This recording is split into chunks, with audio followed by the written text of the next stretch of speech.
Hi guys, welcome back to my channel. Hello if you are new. My name is Jess and today I'm going to be walking you through my brand new, my updated meal planning and recipe tracking Notion template. The main page is very similar to the previous one, except now we have a little dashboard on the side, a couple of little aesthetic features that don't take away from the template in terms of overcluttering it or anything, at least not in my opinion. Everything else is pretty similar. So we have now an add recipe button. This is especially helpful if you're on mobile and you want to just quickly jot down a recipe or start tracking certain aspects of it. You can just click that button. This will pop up. You can add in whatever you wish to and come back and fill in the bulk of the detail later. We have the weekly meal planning up the top here as before. This is the same as it has been previously, except now there is no date attached. It is just a day of the week, Monday to Sunday. You can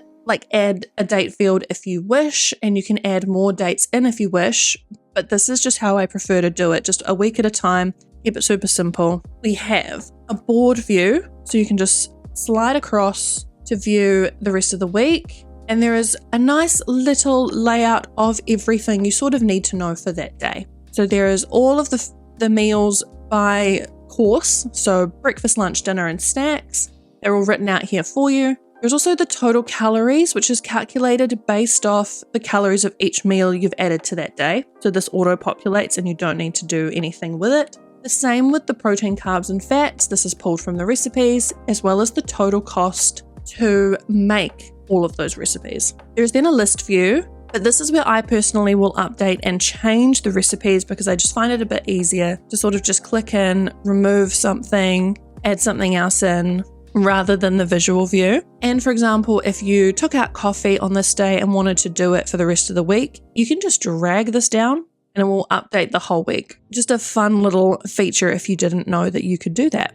There's also the view of the total calories and total cost for each day, but then also a sum at the bottom for the total for the week. The sum, especially for the total cost, I just find helpful when you're planning your groceries. You sort of have a rough idea of how much you will be spending. Underneath, we have a quick view of our recipes. These are organized by type so that when you're in the weekly meal plan and you're trying to add, say, a snack and you can't remember what snacks you have, you can click into the snack view and just see the options that you have there. There is also a list view of all of your recipes just in case you need to see them, but this is just a brief view to help with the planning. There is a full recipe book on the side, which I will go through shortly. Underneath is where you'll find also a quick view of your shopping list and your in-stock, what you have in your pantry list. These are both only the ingredients needed to make those recipes attached to this week. So even if something is out of stock in your pantry, but you don't need it to make this recipe, it won't show up. One of the new features I've added is a quantity field. So you can edit this and just say, for example, you want 3 avocados, pop that in there. Unfortunately, I haven't found a way to automatically populate this based off the recipe itself because, for example, a bagel could be attached to 3 different recipes, which all need different quantities. So it is a manual process, unfortunately, but at least it is here for you to see if that is something you would like. It is something that's been requested a lot in my previous one, so I've tried to find a workaround for you guys. So this little checkbox here is for whether you have it in stock or not. So as you've meal planned, quickly pop down here, this is how I work anyway, and be like, frozen berries, actually, I do have those in my freezer, so I'll tick that off and just check anything that you know you have, and then they will disappear. The reason I have this in stock view on the side is that sometimes, all the time, for me, you'll forget to update this outside of times when you are meal planning. So if you're cooking dinner and you use the last of your tomatoes, you're not really going to go into this and tick it. So I've left this view here. So as you are preparing your grocery list, doing your meal plan, you can be like, oh yeah, I know I have used the tomatoes, the bacon, the dumplings. We don't have those anymore, and just untick them and then they will pop up on your shopping list. If we now pop into the individual views themselves, I now have a grocery list view. This is, as you can see, not a full width page. This is so you can view it on mobile really easily when you're out doing your grocery shopping. So there is a full list organized by category of everything you're out of stock in. So This is organized by category purposely so that as you're doing your grocery shopping, in theory, these items will all be near each other or at least close to each other. So you can go through and tick them off as you purchase them, and again, update any quantities as needed. But there is also the this week view. So this is again, just the items you need for your meal plan. And all you have to do as you're going down the grocery aisles is tick off these little check boxes, and they will remove from your grocery list. So as you get further through your shopping, you'll know whether you've forgotten anything or not. I then have a pantry stock view, which is exactly the same as that grocery list view we saw, but it's a pantry stock. This one is also a full list of everything you have in stock, or a view of just the items you need for this week that you have in stock. We then have the recipe book. This is 3 different views of all of the recipes loaded into this template.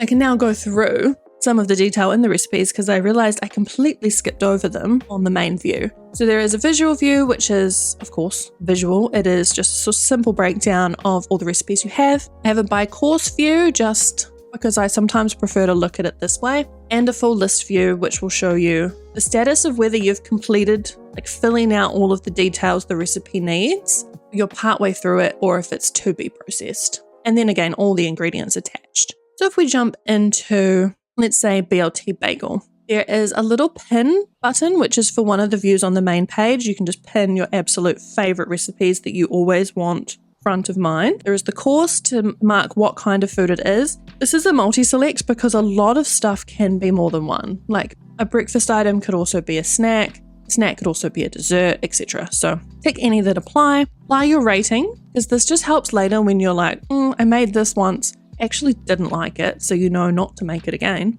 I then have a lot of data that can be closed down to make everything a little bit more simplified and easy to view for you. And then an ingredients and instructions section. This is an automatic template that every time you make a new recipe, this will populate for you. So we'll go down these drop downs. There is general. So the status is mentioned whether you've completed filling out the recipe or not, the amount of servings that this recipe is for, the utensils, and if it's an online recipe, I have a URL, so you can refer back to it if you wish to. Timing, there is the prep time and the cook time, which then will automatically work out the total time for you. And this will display the cook time on the main card as shown here. I just like this because sometimes I really want quick meals, so I like to know roughly how long they're going to take. There's the ingredients list here, so you simply just select this little plus icon, add any ingredients from your ingredients list. This view is pulling in what category it's from, just to help out a little bit, and whether you have it in stock or not. So you can update it also from the recipe itself. If you've made BLT bagels and you know you don't have any, click into it, uncheck it, all sorted. The in-stock view is automatic and you don't need to do anything with this. It's based off these checkboxes. So this is working out how many items are ticked from your ingredients list and letting you know you have 3 of those items in stock. This also shows on this main view here where it will let you know how many items you have in stock versus how many items it needs to make that meal. There is then the macro view where you can put in the calories, protein, carbs, and fats, which as seen in the meal planning view, this will populate and total them all for you based off all the recipes for the day. And then the budget view. For this, you would do the total cost that it would cost you to buy the ingredients to make this meal. So if you were making 3 servings, this would be the total cost for all the ingredients to make all 3 of those servings. There is then a field that will work out the cost per serve for you based off how many servings you've noted up here. For example, this one, chicken and leek pie, this makes 4 servings. So the total cost is about $10, so the cost per serve is only $2.67. So this works out for you. We then have the ingredients page. So this is broken down to 3 different views, in stock and shopping list as before. But this is sort of the main page where you're wanting to load in new items, tidy up, categorize, whatever. I have broken it down by type in case you want to close these down and make it a little bit clearer. And there is, as mentioned, an in-stock view, a shopping list view, which is exactly the same. It's basically everything you need. It's not in stock. And then there's a data view, which is just literally everything, regardless of how it's filtered. One item you might have noticed that's a bit different is this exclamation checkbox. This is for another, again, requested feature those items that you need to purchase and you want shown on your grocery list, but they aren't attached to a recipe that you're making that week. So for example, personal hygiene and cleaning products aren't going to be attached to any of your recipes, but you're sometimes just going to want to make sure you don't forget to buy toilet paper. So you'd click this little checkbox under the exclamation mark. This is going to add it to your grocery list and it's going to uncheck it from your pantry automatically. I have an automation set up so that it does this so you don't have to worry about checking and unchecking multiple things. You just need to do the one that you need. So let's say we need toothpaste, we need toilet paper, we need mouthwash, we need bathroom cleaner. All of these are going to uncheck from our pantry.